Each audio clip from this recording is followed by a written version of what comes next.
সেদিন ডিবি অফিসে আমাকে ঠিক এইভাবে বাইদা রাখছিল। এই যে দেখেন আমার পাটা এইভাবে ছিল, পায়ের মধ্যে বাড়ি মারছে, আমি এভাবে পড়ে গেছি। তারপর আমার হাত পিছনে এইভাবে হ্যান্ডকাপ পরা ছিল, মাথার মধ্যে কালো কাপড় পেঁচানো ছিল। ওই মোমেন্টটা আমি কখনো আপনাদেরকে শেয়ার করতে পারবো না। এমন ভাবে আমাকে নির্মম ভাবে এরকম হাতই করে মাথাটা বাইদা নির্মম ভাবে আমাকে যে পিটাইছে, আমি কখনো এটা আপনাদেরকে বলতে পারবো না।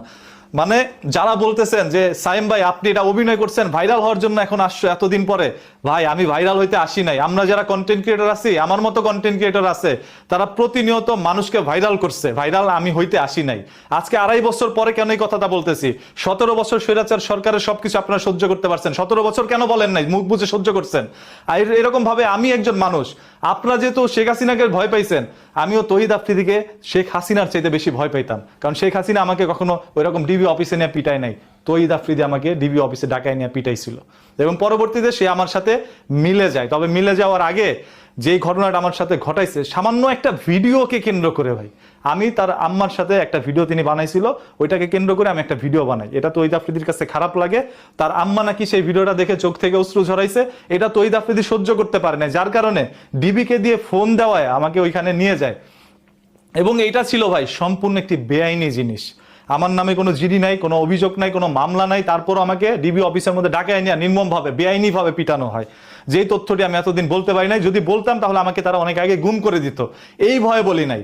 আজকে যখন তাকে গ্রেপ্তার করা হয়েছে, তখন তারই টিমমেট, যাকে ছোট থেকে আফ্রিদি বড় করছে, আজকে এত বড় করছে, সে মুখ খুলছে এবং আরো আদার্স অনেক টিমমেটরা মুখ খুলছে। তখন মনে হইলো যে সত্যটা এখন প্রকাশ করার সময় হয়েছে। কারণ মানুষ সত্য সবসময় বলতে পারে না, সেটার একটা সময় থাকে। আজকে সেই সময়টা আসছে। তা আমাকে ব্যঙ্গ করে যারা ভিডিও বানাচ্ছেন, চিন্তা করেন আমি 2014 সাল থেকে অনলাইনের মধ্যে আসছি, কম বেশি মোটামুটি সবাই আমাকে চেনে।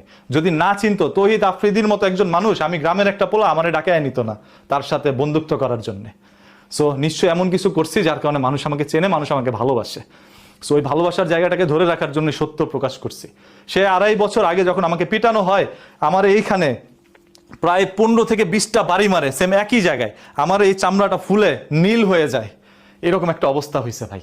আমি মানে আপনাদের আর কিছু বলতে চাই না, যারা আজকে আমাকে নিয়ে হাসি ঠাট্টা করছেন। এরকম ঘটনা যদি আপনার সাথে ঘটে না, সেদিন যখন মানুষ হাসি ঠাট্টা করবে, তখন বুঝতে পারবেন যে এটা কতটা কষ্টের হইতে পারে। আর যেই পুলিশ অফিসাররা আমার সাথে এরকম একটা বেআইনি কাজ করছে, আল্লাহ তাআলা তহিদ আফ্রিদিকে আর কি করছে, এর চাইতে নির্মম ভাবে তাদের বিচার করবে ইনশাল্লাহ।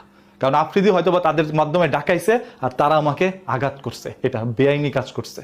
আমার নামে কোনো মামলা না থাকার শর্ত আমাকে যে ডিবি অফিস ডাকায় না যে কাজটা করছে, এটা বেআইনি কাজ করছে। এবং যেই পুলিশ অফিসাররা করছে, আমি জাস্ট তাদের নামটা মনে করতে পারতেছি না, কারণ আমার চোখ বাঁধা ছিল। আর যখন ঢুকছি তাদেরকে সিভিল অবস্থায় দেখছি। সো তহিদ আফ্রিদির কাছে হয়তো বা সকল তথ্য আছে, আপনারা সেটা জানতে পারবেন। তারপরও